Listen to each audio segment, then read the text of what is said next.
మంగళసూత్రంలో ఈ పూసలు ఎన్ని ధరించవచ్చు అని చెప్పేసి, ఎన్ని పెట్టుకోవాలి, ఎన్ని వేసుకోవాలి అని చెప్పేసి అడుగుతున్నారు.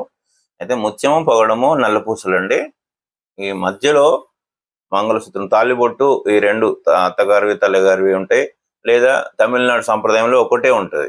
అట్లా వాళ్ళ వాళ్ళ సాంప్రదాయాన్ని బట్టి మధ్యలో తాళిబొట్టు ఉంటుంది. తెలంగాణలో పుస్తెలు అంటారు. మధ్యలో ఉంటాయి.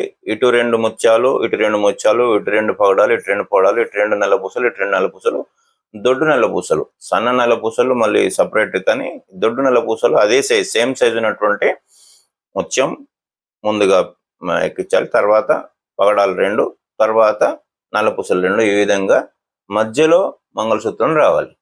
ఇవి అంటే బంగారు తాడుకి ఇవి ఎక్కించుకోవాలి. ఇది పద్ధతి. అందరికీ ఆ అమ్మవారి ఆశీస్సులు.